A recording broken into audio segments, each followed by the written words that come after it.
კეთილი ქორუმი გვაქვს, შეგვიძლია ადამიანის უფლებების დაცვის და სამოქალაქო ინტეგრაციის კომიტეტის ხდომა გახსნილად გამოვაცხადოთ. სანამ დღის წესრიგს დავამტკიცებდეთ, მეგობრებო, გთავაზობთ ესეთ საკითხს, ანუ ორი საკითხი ქონდა დღის წესრიგში, საბოლოო ჯამში დღეს ერთ საკითხს უყრით კენჭს, ერთ საკითხს გავიტანთ, რაც შეეხება მეორე საკითხთან დაკავშირებით. პარასკევს მივიღეთ გარკვეული, ასე ვთქვათ, წინადადებები ცალკეული უსინათლო ადამიანებისგან და მიზანშეწონილად ჩავთვალეს სანამ კომიტეტზე გამოვიტანდი, მანამდე შევხედროდი მათ, ასევე ერთი შეხვედრა ჰქონდა ჩანიშნული იუსტიციის სამინისტროსთან, ვინც ტექნიკური რეგლამენტი უნდა მოამზადოს და სამწუხაროდ დღეს ვეღარ დავაორგანიზებთ ეს შეხვედრა და ამიტომ ამ კვირას გამოვიყენებთ ესეთ საკონსულტაციო შეხვედრებისათვის. ცხადია, ჰქონდა მეორე შესაძლებლობაც, რომ კომიტეტზე მეორე მოსმენით გაგვეტანა არსებული რედაქციით და უკვე ცვლილებები პლენარულ სესიაზე დაგვეფიქსირებინა, მაგრამ ვიფიქრეთ და უპრიანად მივიჩნიეთ, რომ კომიტეტის ფორმატშივე მოხდეს გაჟღერება თუ რაიმე ცვლილებები იქნება არსებულ ტექსტში მეორე მოსმენის წესით. შესაბამისად, საჭიროება დღეს აღარ არის მეორე საკითხის განხილვის და შემდეგ კომიტეტზე განვიხილავთ მას, აქვე ამას დავაანონსებ, როგორც ვთქვათ, გადაწყვეტილებას და რაც შეეხება უშუალოდ დღის წესრიგს, ამ შემთხვევაში უკვე ერთადერთი საკითხის განხილვა მოგვიწევს, რომელიც არის საქართველოს პარლამენტის წევრების არჩილ გორდულაძის და სხვების მიერ საკანონმდებლო ინიციატივის წესით ვთქვათ, ინიციირებული კანონების პროექტი, წამყვანი არის იურიდიული დახმარების შესახებ საქართველოს კანონმდებლობის შეტანის თაობაზე, სხვა თანამდებობ კანონის პროექტებთან ერთად და გთხოვთ აი ამ შემადგენლობით ამ ერთ საკითხს უყაროთ კენჭი დღის წესრიგს. მადლობა, ერთმანეთ არის დღის წესრიგი დამტკიცებული, ახლა კი ბატონ არჩილს ვთხოვთ, როგორ გირჩევნიათ ერთიანად ვთქვათ, ხო, მესამე მოსმენით ახან არის ერთიანად ვთქვათ კომიტეტზე თუ მივყვეთ კანონ პროექტებს, რედაქციული ხასიათის ცვლილებები უნდა იყოს, შევახსენებ კოლეგებს სასაკვირველად. თქვენის ნებართვით მადლობა კოლეგებო, მადლობა ბატონ თავმჯდომარე, თქვენის ნებართვით გავყვები თითოეულ კანონს და თუ თქვათ შენიშვნები იქნება, რა თქმა უნდა, გავჩერდები, მითხარით და შემდეგ უკვე გავაკეთებთ. კეთილი. მაშინ გთხოვთ უკვე გაგვასწროთ ის ცვლილებები, რაც თქვენ პაკეტში მესამე მოსმენით არის შედგენილი. ერთი რაც შემიძლია კრებსითად თქვა, წარმოადგენს საკანონმდებლო ცვლილება შინაარსობრივი ხასიათით, რა თქმა უნდა, არავითარი ცვლილება არ განუცდია მეორე მოსმენის შემდეგ.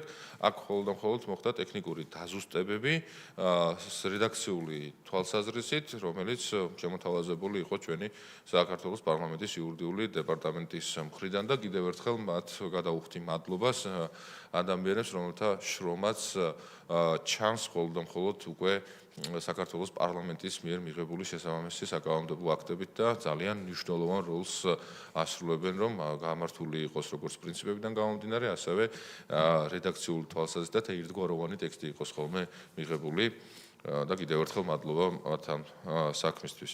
რაც შეეხება ცვლილებებს, ცვლილებები უკვე ასახული არის დარიგებულ ტექსტში, როგორც იურიდიული დახმარების შესახებ კანონის პირველ მუხლში, შესაბამის პუნქტებში, ასევე მეორე მუხლში, კიდევ და მესამე მუხლშიც თუ არის შენიშვნები, რა თქმა უნდა, მზად ვარ, რომ გიპასუხოთ. კიდევ ერთხელ გეტყვით, რომ აქ არავითარი შინაარსი არ შეცვლა. თუ არ არის შენიშვნები და მოსაზრებები, შეგვიძლია გადავიდეთ შემდეგზე. ადვოკატთა შესახებ საქართველოს კანონში უცვლელად არის წარმოდგენილი მეორე მოსმენის რედაქცია, იგივე არც აქ არ არის შენიშვნა მოსაზრებები და შეგვიძლია გადავიდეთ შემდეგი არის სახალხო დამცველის შესახებ. ორგანულ კანონის პროექტშიც ცვლილება დამატებითი სარედაქციო თვალსაზრისით არ განხორციელებულა. საერთო სასამართლოების შესახებ კანონში. ანალოგიურად ბატონო თავმჯდომარე.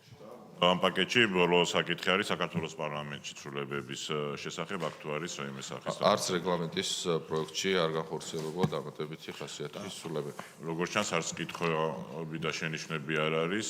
შესაბამისად, საკითხი განხილული არის. დამატებით ხომ აქვს უდასკვნითი სიტყვისთვის ბატონო არჩილ? არა, გმოռ. მადლობა თქვენ. პირველი და მეორე მოსმენის ფარგლებში საზოგადოებას ჰქონდა შესაძლებლობა, რომ დეტალურად ედევნებინა თვალი და მოესმინა ამ ინიციატივის მსვლელობის და განვითარების შესახებ. მე ვფიქრობ, რომ ინიცირებული ვერსიიდან რედაქტირებული ვერსიამდე საკმაოდ საინტერესო ნაყოფიერი გზა იქნა გაურილი და საბოლოო ჯამში საუკეთესო ვერსია არის შემოთავაზებული უკვე მესამე მოსმენისათვის, რითაც თქვენ ბატონო არჩილ პირადად მინდა მადლობა გითხრათ და ასევე ყველა იმ აქტორს, ვინც ამ პროცესში ჩართული იყო და მათთან დისკუსია მათ შორის განსხვავებულ პოზიციებთან დაკავშირებით საკმაოდ საინტერესო იყო ნამდვილად. კეთილი, მაშინ ჩვენ შეგვიძლია მთლიანად პაკეტი დავაყენოთ დღის კენჭისყრაზე, ვინ არის მომხრე რომ მესამე მოსმენით ხარი დაუჭიროთ იურიდიული დახმარების შესახებ საქართველოს კანონის ცვლილებების შეტანის შესახებ სხვა თამდე ინიციატივებთან ერთად. აი ხლა ავწიოთ. კეთილი. ხარი არის დაჭერილი ერთი, წინააღმდეგი არის დანარჩენი კომიტეტის ყველა წევრმა ხარი დაუჭირა მას. კეთილი, დიდი მადლობა მეგობრებო, მომდევნო კომიტეტის ხომამდე გემშვიდობებით.